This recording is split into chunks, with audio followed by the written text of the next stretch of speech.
사랑하는 성도 여러분, 말씀드린 것처럼 오늘이 성령 강림 주일입니다. 특별히 여러분들의 삶 가운데 성령의 충만함이 함께 하시기를 기원합니다.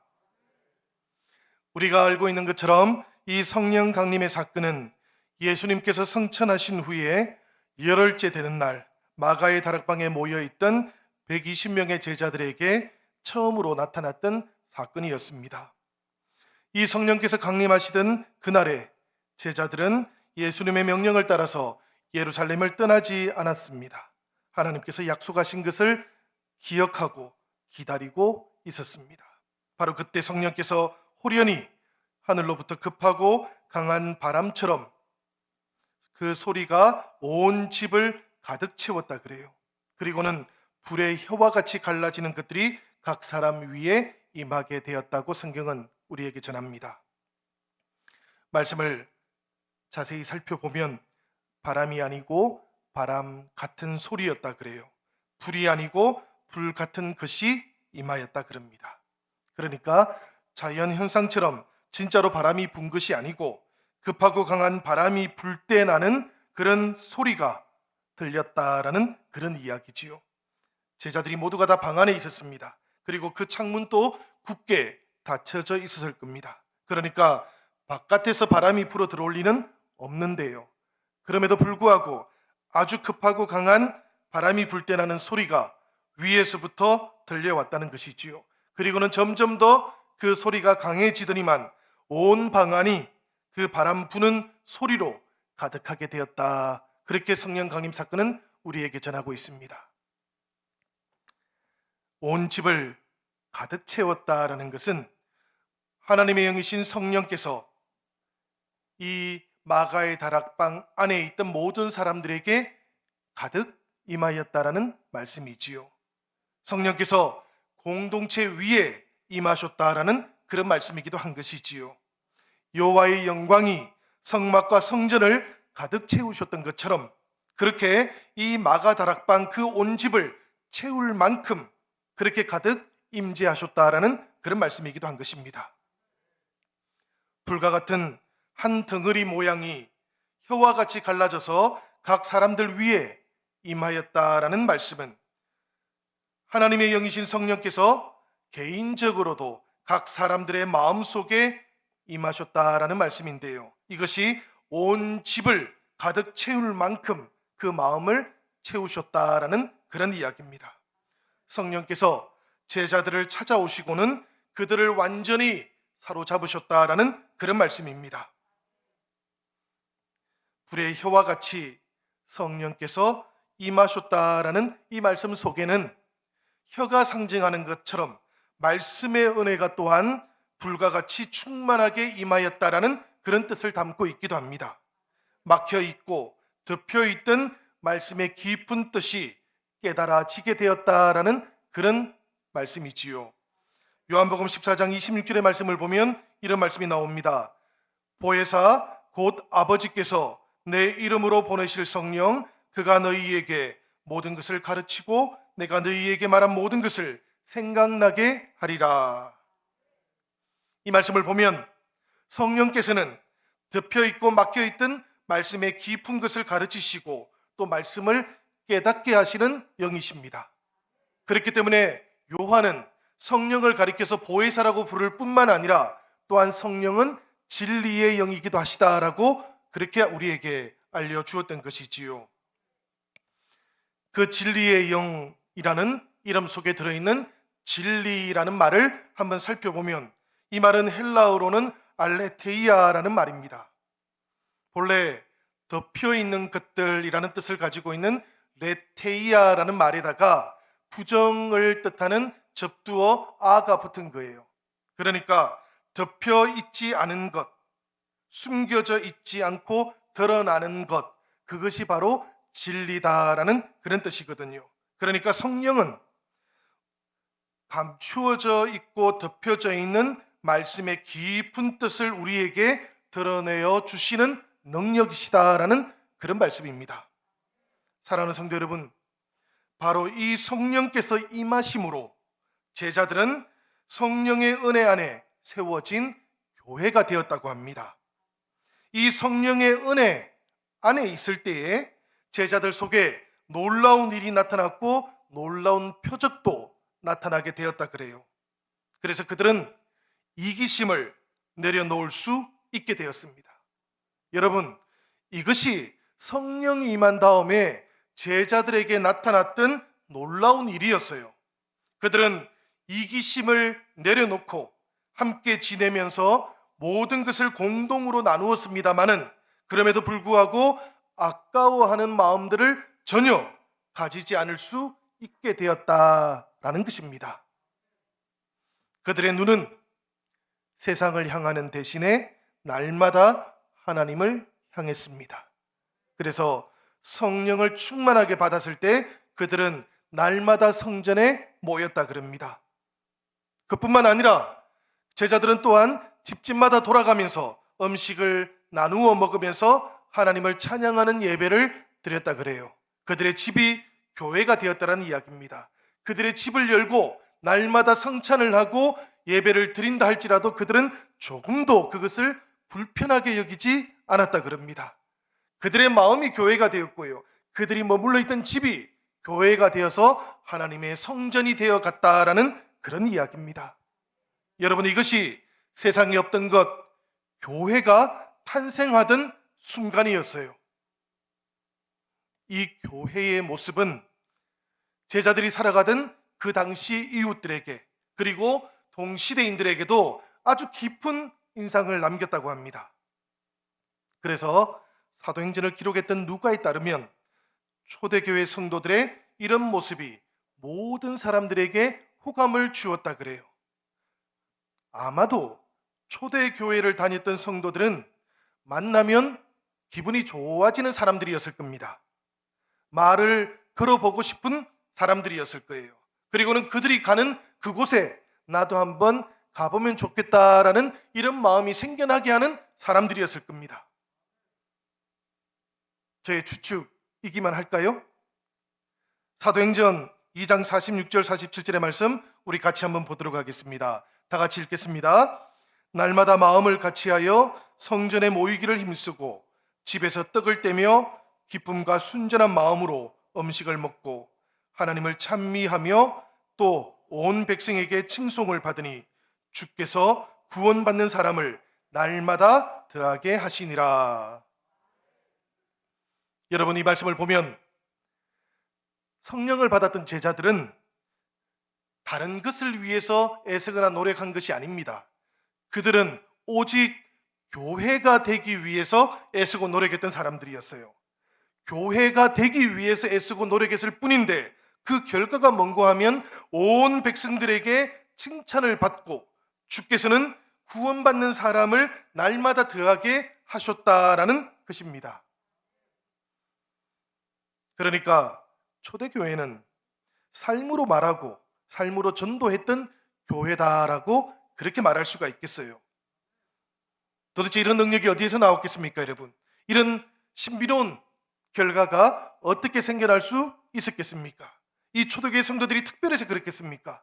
우리와 달라서 이런 일이 일어날 수 있었겠습니까? 그렇지 않지요. 이 초대교회 성도들은 전적으로 성령에 사로잡혔기 때문입니다.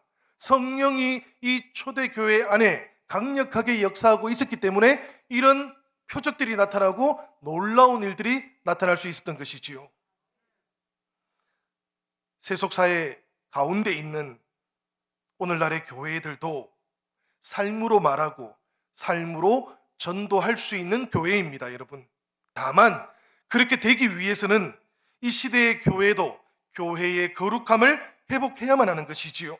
그리고 하나님의 사랑이 가지고 있는 그 거룩함을 다시 회복할 수 있을 때 이런 놀라운 일들을 체험할 수 있게 되는 겁니다. 지난 주간에 한국갤럽에서 여론조사를 한 게 있습니다. 2021년도에 한국인들의 종교 분포를 확인하고 발표했던 것인데요. 그게 보면 여러 가지 우리 주요 종교들 가운데서 우리 개신교가 17% 인구를 가지고 있다 그럽니다. 우리 이웃 종교인 불교가 16%, 가톨릭이 6%라 그래요. 그러니까 생각해 보면 우리 한국 사회에서 가장 많은 종교인구를 가지고 있는 게 우리 개신교라는 거 아닙니까, 여러분? 물론 몇 년 전보다 많이 떨어졌어요. 21%였다가 지금 17%가 되었다 그럽니다. 그런데 다른 한편으로 이 갤럽에서는 이런 설문도 했습니다. 비종교인들을 대상으로 해가지고 가장 호감이 가는 종교는 어떤 종교입니까? 이렇게 결과가 나왔는데 그 안에 보니까 우리 개신교가 6%, 호감도가 가장 낮았다 그럽니다. 생각해 보면 여러분, 우리들도 교회를 위해서 많은 시간들을 헌신합니다. 우리들도 모이게 힘씁니다. 우리도 교회를 사랑합니다. 우리도 교회 되기 위해서 노력을 합니다. 무엇이 초대교회와 오늘날의 교회가 이렇게 차이나게 만드는 것일까요? 교회 되기 위해서 애쓰고 노력했던 초대교회는 오직 그것만 했을 뿐인데도 온 백성들의 칭찬을 받는 교회가 되었고, 주님께서는 날마다 구원받는 사람들의 숫자를 더하여 주셨다 그러는데요. 열심히 애쓰고 노력하는 오늘날의 교회는 왜 이런 일들을 경험하지 못하는 것일까요? 우리들과 초대교회 성도들의 인생이 달라서 그런 것입니까? 도덕성이 달라서 그런 것입니까? 초대교회 성도들이 더 선하고 착하고 우리는 더 악하기 때문에 그런 것입니까? 그렇지는 않습니다, 여러분. 사람은 거기서 거기지요. 어떤 사람들은 더 착하고 어떤 사람들은 조금 더 악할 수는 있지만, 그러나 평균치를 보면 다르지가 않을 거라고 저는 생각합니다. 무엇이 이런 차이를 만들어내는 것일까 생각해 보면, 그 초대교회는 그 안에 성령께서 강력하게 역사하고 있었기 때문에 교회가 교회됨을 온전히 가지고 있었던 것이지요. 교회가 하나님 앞에서 거룩함을 그대로 가지고 있었는데, 오늘 이 시대의 교회는 열심히 애쓰고 노력은 하지만 교회가 하나님 앞에서 거룩함을 가지기보다는 오히려 세상의 질서를 쫓아가고 있는지도 모르는 겁니다. 교회가 거룩함을 잃어버렸기 때문인지도 모른다라는 그런 이야기입니다.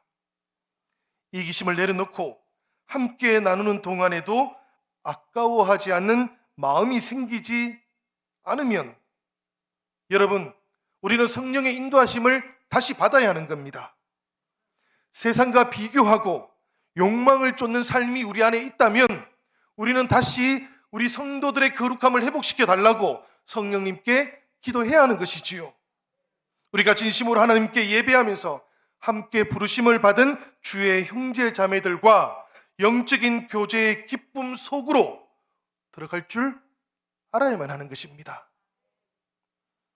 세상과 다른 교회만이 가지고 있던 이 대안적인 삶의 가치들을 우리가 보여줄 수 있어야만 이웃의 칭찬을 듣는 교회가 될 수 있다는 이야기입니다. 저는 우리가 코로나 시대를 지나가는 동안에 특별히 교회됨을 우리가 다시 한번 돌아보고 우리 교회 안에 이 거룩함이 온전하게 자리 잡고 있는지도 이 성령 강림 주일에 다시 한번 돌아볼 수 있기를 기원합니다. 여러분, 제가 말씀드렸던 이 교회는 천상에 있던 교회가 아닙니다. 교회의 첫모습이었어요. 성경은 이것이 교회다라고 그렇게 말씀하고 있습니다. 이 교회는 다만 이 21세기에는 잊혀진 교회일 뿐입니다. 불가능한 교회는 아니라는 거예요. 이 교회는 성령의 인도함을 받을 때 그곳이 어디이든 간에 어떤 지역이든지 간에 다시 출현할 수 있는 교회입니다. 여러분, 이것을 믿으시기 바랍니다. 성령의 능력 안에 교회가 있기만 하다면 언제라도 다시 가능해지는 교회이기도 합니다. 성령과 교회가, 성령과 성도들이 그 뿌리에서부터 이렇게 불가분의 관계, 절대로 나뉘어질 수 없는 그런 관계들을 가지고 있다는 그런 이야기예요. 그래서 교회가 성령에 대해서 알아야 됩니다, 여러분. 성도들도 성령의 은혜와 성령께서 주시는 그 능력을 알고 있어야 되는 거예요. 머리로만 아는 것이 아니고요. 실제로 우리가 그 성령의 은혜를 누릴 줄 알아야 되고 성령의 능력 가운데 우리가 사역을 할 수 있어야 된다는 이야기입니다. 오늘날 많은 사람들은 성령에 대해서 알고 있고 성령 강림절에 대해서도 알고 있지만 그러나 정작 내가 받은 성령의 은혜, 내가 받은 그 성령의 능력에 대해서는 누리지 못하고 사용하지도 못한 채 교회에서 신앙생활을 합니다. 여러분, 바람은 우리가 어떻게 알게 되는 것일까요? 바람이 불어서 나뭇가지가 흔들릴 때 그곳에 바람이 있다는 것을 우리가 알지 않습니까? 저는 성령도 이와 같다고 생각합니다. 성령의 은혜와 성령의 능력을 가지고 있는 사람들이 그 성령의 은혜와 능력을 가지고 섬기고 사역할 수 있을 때 그곳에 성령이 역사하고 있다는 것을 비로소 우리는 알게 되는 겁니다. 교회 안에 성령이 역사하고 있는지 아닌지 알기 위해서는 우리가 받은 그 성령의 은혜와 그 성령의 능력이 나타나야 한다는 겁니다. 사용되어야 한다는 겁니다. 그곳에서만 우리는 성령을 경험할 수 있기 때문이에요. 오늘 우리가 봉독했던 이 고린도전서 12장의 말씀 함께 봉독하지는 않았어요. 1절에 보면 이런 말씀이 나옵니다. 여러분, 우리 같이 한번 읽어보도록 하지요. 형제들아, 신령한 것에 대하여 나는 너희가 알지 못하기를 원하지 아니하노니. 신령한 것에 대해서 아는 것이 유익하다는 겁니다. 그지요? 알지 못하기를 원하지 아니하노니라고 되어 있는 것을 보면 이중부정이지요. 이렇게 이중부정하는 것은 강한 긍정을 표현하기 위한 방식이에요. 그러니까 성령의 은혜와 성령의 능력, 그 신령한 것에 대해서 아는 것이 유익하니까 한번 알아봐. 성경이 이렇게 우리에게 말하고 있는 게 아니라는 겁니다.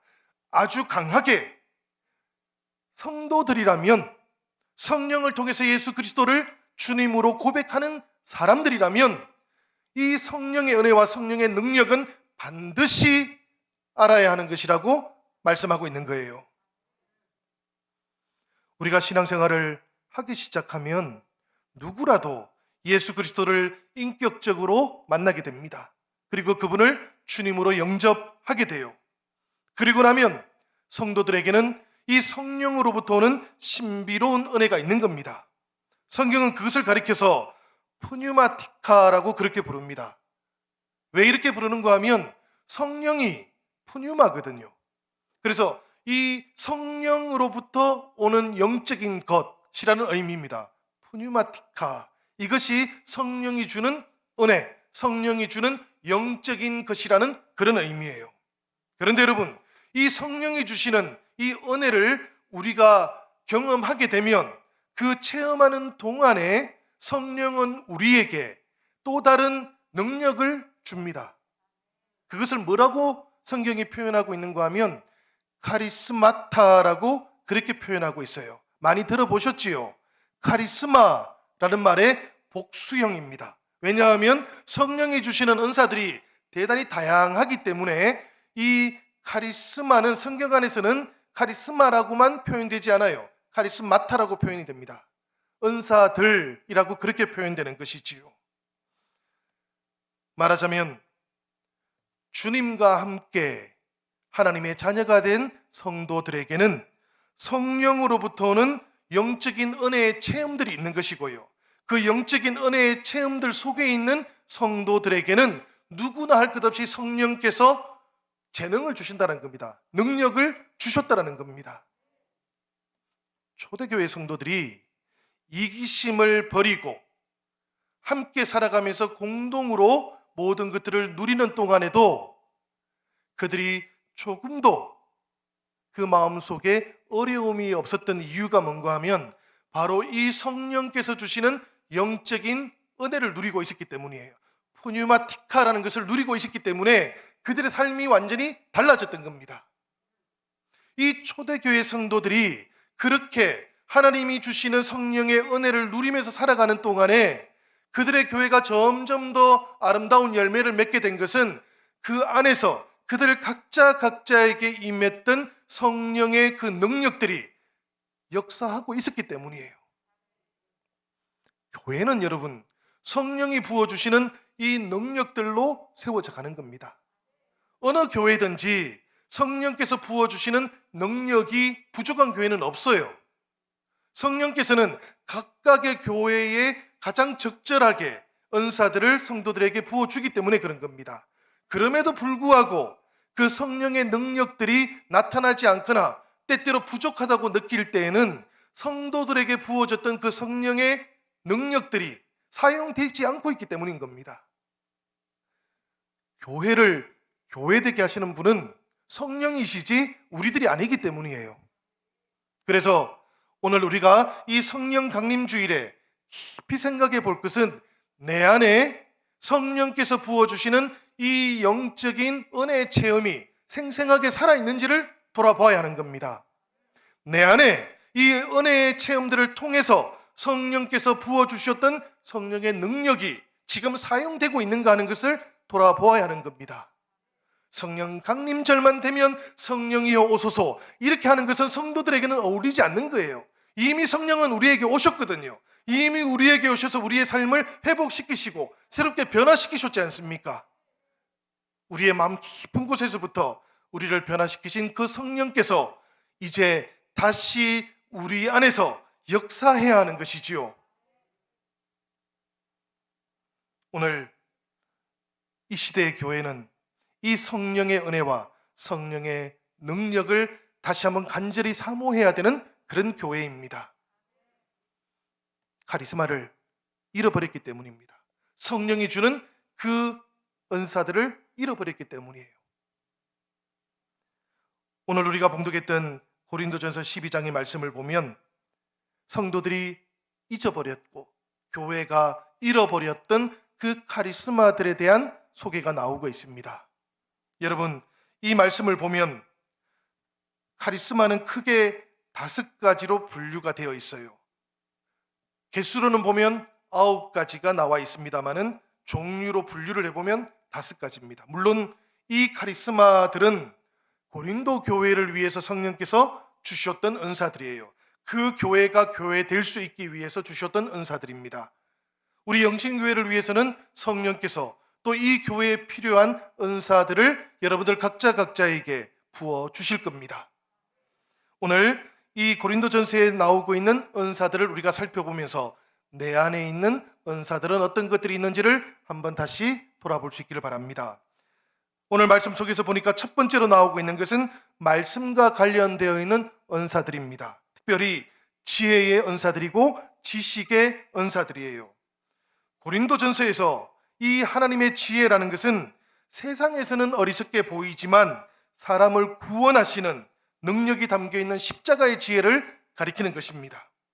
그러니까 이 지혜의 은사라는 것은 주님의 말씀을 깨닫고 그 말씀 안에 담겨져 있는 십자가의 그 구속의 은혜, 하나님의 그 뜻을 이해하기 쉽도록 전해주는 은사를 가리키는 것입니다.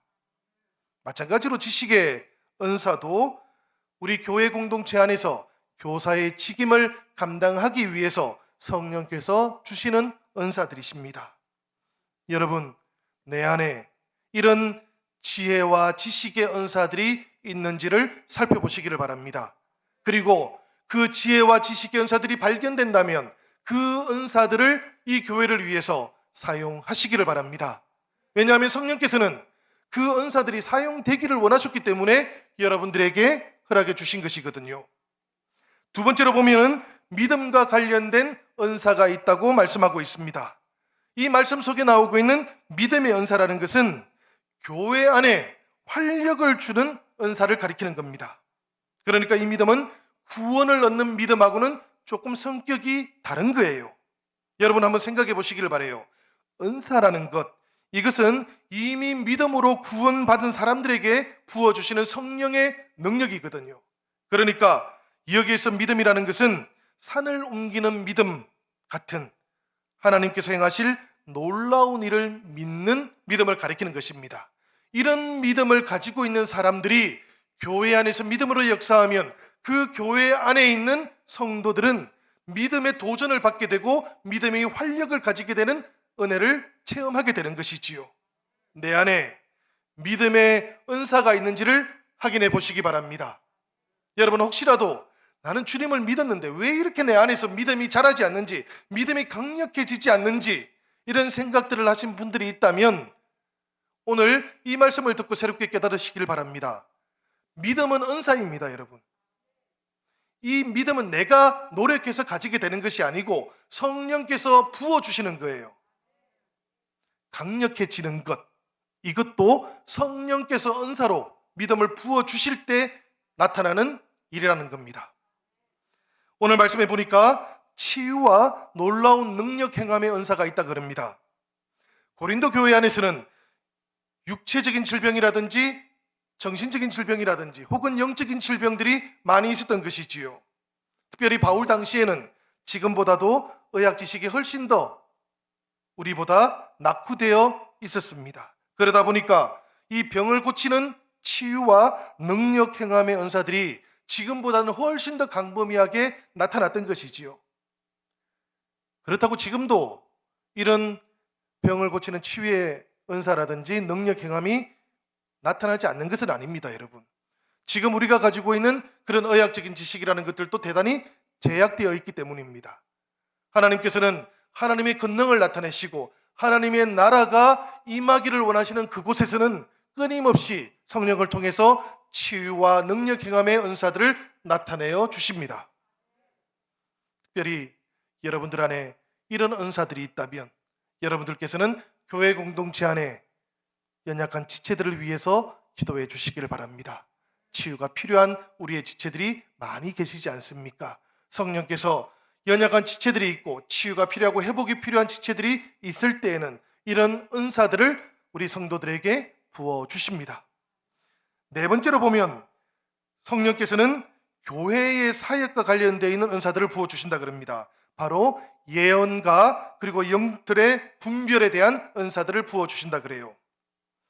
이 말씀 속에 나오는 예언의 은사라는 것, 이건 여러분 미래를 예측하는 은사를 가리키는 것이 아닙니다. 성도들에게 그 사람을 향한 하나님의 뜻을 드러내는 것, 그래서 신앙을 견고하게 하는 은사를 가리키는 거예요. 이것이 예언의 은사입니다, 여러분. 하나님의 뜻이 어디에 있는지, 우리 사랑하는 지체들에게서는 하나님의 뜻이 어떻게 드러나고 있는지를 드러내어주고 알려주고 권면하는 은사들이 교회에 있다라는 그런 이야기입니다. 특별히 영분별의 은사가 이 고린도 교회에서는 많이 필요했습니다. 왜 그런가 하면 이 고린도 안에는 영적인 질서들이 무너지고 있었기 때문입니다. 특별히 하나님께서는 성령을 통해서 이 고린도 교회 안에 나타나고 있는 성도들의 여러 가지 믿음의 현상들이 성령을 통해서 주어지는 것인지 아니면 나쁜 영들을 통해서 오는 것인지를 분별할 수 있도록 은사들을 허락해 주셨어요. 이 고린도 교회에 이 영분별의 은사가 강력하게 나타났던 이유가 있습니다, 여러분. 왜 그런가 하면 초대교회 안에서는 아직까지 우리 신앙의 표준이 되는 것, 성경이 완성되어 있지를 않았습니다. 그러다 보니까 성령께서 오히려 성도들 안에 그런 은사들을 허락해 주심으로 교회 안에 은혜의 질서들을 잡아가셨던 것이지요. 오늘 이 시대는 다릅니다, 여러분. 오늘 이 시대 속에서는 우리 신앙의 근거가 되고 표준이 되는 성경이 있어요. 그래서 영분별의 은사들은 말씀 사역과 이어져 있게 되었습니다. 말씀을 통해서 우리가 하나님의 은혜의 질서가 교회 안에서 어떻게 나타나는지를 알게 되었다라는 그런 이야기입니다. 그러니 여러분, 우리가 말씀을 통해서 더욱더 하나님의 은혜의 질서가 교회 안에서 유익이 되는 방식으로 자리 잡아갈 수 있도록 함께 은사들을 나누어 주시기를 부탁드립니다. 오늘 고린도전서를 보면 마지막으로 개인의 신앙의 유익을 위한 은사가 있다 그럽니다. 그것이 바로 방언의 은사지요. 특별히 이 방언의 은사는 방언 통역의 은사와 함께 소개되어 있기도 합니다. 성경은 이 방언의 은사를 말할 때에 각종 방언들이라고 그렇게 설명하고 있기도 해요. 오늘 고린도전서에 나오고 있는 이 방언은 무화경 속에서 터져 나오고 있는 언어를 가리키는 것입니다. 자신을 잊어버린 상태에서 터져 나오는 언어이기 때문에 자기도 알 수 없고 또 다른 지체들도 그 기도를 알지를 못해요. 그러니까 일반적으로 소통하는 언어 능력을 가지고는 알아들을 수 없는 그런 기도다라는 이야기입니다. 고린도 교회 안에서는 이렇게 자기 입으로 무엇인가를 말하지만 자기도 모르고 다른 사람도 모르는 이 현상이 대단히 신비롭게 느껴졌어요. 그래서 모든 은사들 중에서 이 방언의 은사가 가장 높은 곳에 있는 은사가 아닐까, 이런 오해들을 하기도 했습니다마는, 그러나 성경이 우리에게 알려주고 있는 것은 이런 겁니다. 사실 방언이라는 것은 다른 사람들에게는 유익이 없는 은사다. 오직 방언을 하는 사람들에게만 이 은사는 유익이 된다라고 그렇게 알려줍니다. 그래서 개인의 유익을 위한 은사다라고 그렇게 말하는 것이지요. 뜻을 모르는데도 이것이 왜 유익이 되는 것입니까, 여러분? 이 방언의 기도를 하는 그 순간에 이미 성령께서 나에게 임하고 있다는 것을 확신할 수 있기 때문에 그런 겁니다. 다만 공동체 안에서 공적인 질서 속에서 이 방언의 기도는 통력이 있을 때만 하라고 그렇게 알려주고 있기도 합니다. 왜냐하면 이것이 아무도 알지 못하는 방식으로 이루어지기 때문에 공동체 안에서는 이것이 유익을 끼칠 수 없기 때문이에요. 교회 안에 이 외에도 여러 가지 은사들이 찾아옵니다. 우리 영신교회 안에도 지금 이 고린도전서 12장에서 나오고 있는 은사들 외에도 더 많은 은사들이 여러분들 속에 이미 부어져 있습니다.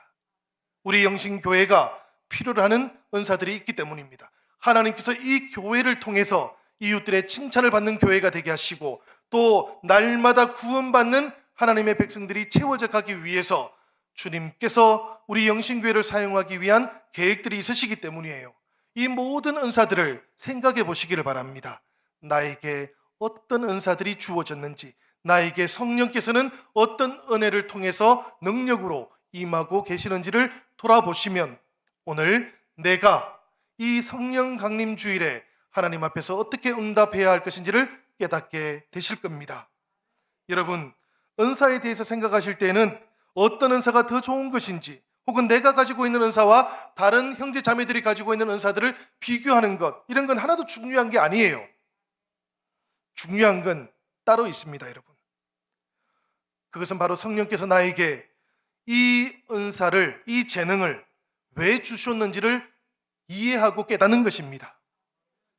성령께서 이 은사를 나에게 주신 그 이유를 이해하고 깨닫게 될 때에 우리는 그 은사를 바르게 사용할 수 있기 때문이에요. 그리고 그때 우리는 교회에 덕을 세울 수 있기 때문입니다. 형제자매 여러분, 병 고치는 은사를 받은 사람은 그 은사를 병든 이들을 위해서 사용해 주시기 바랍니다. 가르치는 은사를 가지고 계시는 성도님들께서는 그 은사를 가르침이 필요한 지체들을 위해서 사용해 주시기 바랍니다. 찬양의 은사를 가지고 계신 성도님들께서는 하나님을 찬양하는 일에 그 은사들을 사용하시기 바랍니다. 나를 위해서 사용하는 것이 아니라는 이야기예요.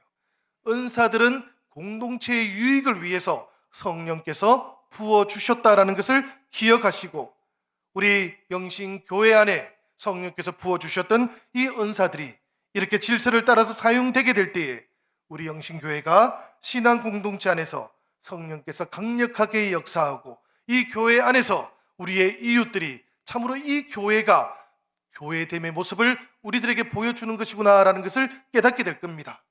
이런 은혜가 2021년도 이 성령 강림 주일에 저와 여러분들, 우리 영신교회와 또 여러분들의 가정 모든 곳에 함께 임하시기를 주님의 이름으로 기원합니다.